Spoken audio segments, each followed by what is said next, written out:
मधुवाता ऋतयाते Madhu क्षरिन्त सिन्धवः माधवीर्न सन्त्वोषधीः. Environment provides bliss to people, leading their life perfectly. Rivers bliss us with sacred water and provide us health, night, morning, vegetation. Sun bliss us with peaceful life, and our cows provides us with milk. This is a Sanskrit shlok on nature from Vedas. तो ये संस्कृत श्लोक सुनकर आप जान ही गए होंगे कि आज हम किस टॉपिक के बारे में बात करने वाले हैं. अगर नहीं जान गए होंगे तो फिर आगे हम देखेंगे ही बायोमिमिक्री के बारे में. तो पहले वेलकम हो जाए. Welcome back to my channel Sonali helps. तो बायोमिमिक्री ये कॉन्सेप्ट है क्या? तो ये बेसिकली इंस्पिरेशन फ्रॉम नेचर है. तो फिर अगर हम इसकी डेफिनेशन देखें तो फिर it is practice of extracting inspiration from nature's design process and system to solve human challenges and create innovative solution. Nature में जो भी हमें कुछ नया दिखता है या फिर कुछ इनोवेटिव दिखता है तो उससे ह्यूमंस जो होते हैं वो कुछ इंस्पिरेशन लेते हैं और उससे कुछ तो नया हटके बनाने की सोचते हैं. सो दिस इज़ बायोमिमिक्री. तो ये इसमें क्या क्या इन्वॉल्व होता है? तो ऑब्जर्वेशन इज़ इम्पॉर्टेंट, फिर अंडरस्टैंडिंग हाउ ऑर्गेनिजम्स इवॉल्व, फिर उसके बाद एनवायरनमेंट में वो कैसे सस्टेन करते हैं, और फिर ये सब जो भी इंसाइट्स है, ये जो भी हमने ऑब्जर्वेशन वगैरह किया है तो इसे हम अप्लाई करेंगे डिज़ाइंस में, प्रोडक्शन सिस्टम्स में, और फिर एक सस्टेनेबल इफेक्टिव सिस्टम हम डेवलप करेंगे. तो आगे देखते हैं इसके कुछ की कैरेक्टरिस्टिक्स. तो जैसे कि हमने ऑब्जर्वेशन की बात की तो observation is one of the key characteristics इसमें. तो इसमें होता क्या है कि हमें नेचुरल फिनोमेना वगैरह जो है उसे ठीक से ऑब्जर्व करना है और उसके पीछे के जो प्रिंसिपल्स है उसकी एफिशिएंसी, इफेक्टिवनेस कैसे है, क्या है, उसका इवोल्यूशन कैसे, ये सब हमें देखना है और इससे हम ह्यूमन मेड डिज़ाइंस बनाएंगे. So this is observation. Then we have sustainability. Sustainability is the creation of sustainable solutions that mimic nature strategies for resource optimisation, waste reduction और एनर्जी एफिशिएंसी. फिर तीसरा है इंटरडिसिप्लिनरी अप्रोच. तो इसमें होता क्या है कि कोलैबोरेशन बिटवीन साइंटिस्ट, फिर अलग अलग engineers, designers, other experts from various fields to translate biological knowledge into practical applications. फिर उसके बाद है एडेप्टेशन और इवोल्यूशन. तो इसमें है कि हमें ऑर्गेनिजम्स के ऊपर स्टडी करनी है, उनके अलग अलग जो यूनिक स्ट्रैटेजीज़ है वो देखना है, and then we can lead to more adaptable, resilient and innovative designs. फिर है फंक्शनल इंसाइट्स. तो biomimicry focuses on understanding functions और mechanisms behind natural designs rather than simply replicating their physical appearances. Now let's move ahead and see its practical uses. तो इसका पहला है कि design and engineering. Biomimicry is used in designing energy efficient buildings, creating aerodynamic vehicles and developing efficient industrial processes. फिर ये material science में भी use होता है. It has led to development of light weight and strong materials जैसे कि bio inspired composites and biomimetic textiles है जो कि बन रहे हैं. Then we have medical and health care. तो फिर बायोमिमिक्री ये वाले फील्ड्स में भी कंट्रीब्यूट करती हैं जैसे कि सर्जिकल टूल्स बनाने में, मेडिकल एडहेसिव्स बनाने में.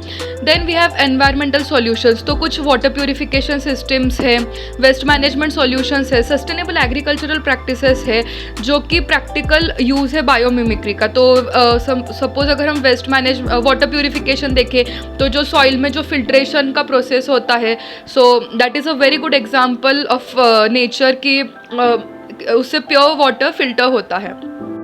देखते हैं कुछ एग्जाम्पल्स जिससे कि आप इस टॉपिक से अच्छे से रिलेट कर पाओगे. तो पहला है Velcro. Velcro inspired by the birds of plant. They made some belt. उन्होंने जो बेल्ट स्ट्रैप्स बनाए वो टाइनी हुक्स एंड लूप्स है जो कि मिमिक करते हैं the way birds stick to animal fur. फिर ये कुछ कांटेदार चीज़ें होती है जैसे आपने देखा होगा कि वो एनिमल फर को कभी कभी स्टिक होते हैं, सो that is burr. So they used it in various applications from clothing to aerospace. Then we have bullet trains and kingfishers. तो फिर अगर आपको पता होगा शिंकानसेन बुलेट ट्रेन जो जापान की है, तो ये इन्फ्लुएंस हुए थे किंगफिशर के बीक से. तो ये डिज़ाइन स्पेशली डिज़ाइन किया गया था because to reduce noise and energy consumption के लिए. तो next we have EnviGreen. ये एनवी ग्रीन जो है वो इंडिया का ब्रांड है। इन्होंने क्लोथिंग बैग्स जो बनाए हैं वो पूरे तरह से ऑर्गेनिक है और इन्होंने नेचुरल स्टार्च और वेजिटेबल ऑयल्स का वगैरह यूज़ करके ये बैग्स को बनाया है। Then we have humpback whale fins and wind turbine blades. तो फिर ये जो हमारे विंड टर्बाइन ब्लेड्स होते हैं वो ये वेल फिन्स से इंस्पायर हुए हैं। The bumpy leading edge of humpback whale fins inspired the design of wind turbine blades, increasing its efficiency and reducing noise। तो इससे विंड टर्बाइन ब्लेड्स को उन्होंने डिज़ाइन किया था। इसके और भी बहुत सारे एग्जाम्पल्स है जैसे कि lotus effect and self cleaning surfaces. तो फिर लोटस लीफ का जो हाइड्रोफोबिक सर्फेस होता है तो इससे इंस्पायर हुआ है कि self cleaning coatings for building, फिर सोलार पैनल्स एंड टेक्सटाइल्स। फिर बाद में gecko feet and adhesive tapes, जैसे गेको की फिट होती है उसमें एडेसिव प्रॉपर्टी होती है तो उसी से इंस्पायर्ड है एडेसिव टेप्स। तो ऐसे बहुत सारे एग्जाम्पल्स हैं। फिर हम देखेंगे फ्यूचर ट्रेंड्स क्या है बायोमिमिक्री के। तो कुछ है जैसे कि पहला है नैनो टेक्नोलॉजी। तो फिर investigate how nanotechnology is being combined with biomimicry to create novel material structures with unprecedented properties inspired by nature's intricate designs. तो फिर नैनो टेक्नोलॉजी का हम यूज़ कर सकते हैं, बायोमिमिक्री फ्यूजन कर सकते हैं। Then it is also being used in 3D printing, जिससे कि sustainable and biodegradable material structures, organ based natural processes develop हो रहे हैं। फिर we have nature inspired health care too. तो फिर इसमें है कि मेडिकल डिवाइस डिज़ाइन, फिर सर्जिकल टेक्निक्स जिसके बारे में हमने पहले भी बात की है। Then we have bio inspired architecture and urban design. तो फिर इसमें अर्बन प्लानर्स इंस्पिरेशन ड्रॉ कर रहे हैं नेचर्स के एफिशिएंट डिज़ाइन से, जिससे कि सस्टेनेबल और एनर्जी एफिशिएंट बिल्डिंग्स और सिटीज़ बने। फिर इसका इस्तेमाल वेस्ट मैनेजमेंट में भी बहुत अच्छी तरह से हो सकता है।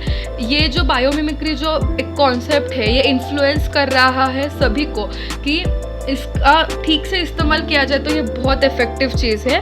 तो वेस्ट मैनेजमेंट में ये recycling processes, efficient decomposition methods बना सकता है। फिर बायो इंस्पायर्ड वाटर मैनेजमेंट भी है। तो जो फिल्ट्रेशन है, डिसलाइनेशन है, बाद में जो इकोसिस्टम नेचुरली क्लीन करता है, वाटर प्यूरिफिकेशन वगैरह, इससे इंस्पायर होकर we can create bio inspired water management system. फिर ये न्यूरो बायोमिमिक्री में वगैरह भी यूज़ होता है। There are an number of future trends for biomimicry. आपको अगर और कुछ भी जानना हो बायोमिमिक्री के बारे में, do let me know in the comment section. And if you like this video, do like, share and subscribe to my channel Sonali Helps for more such new and unique concepts. Thank you.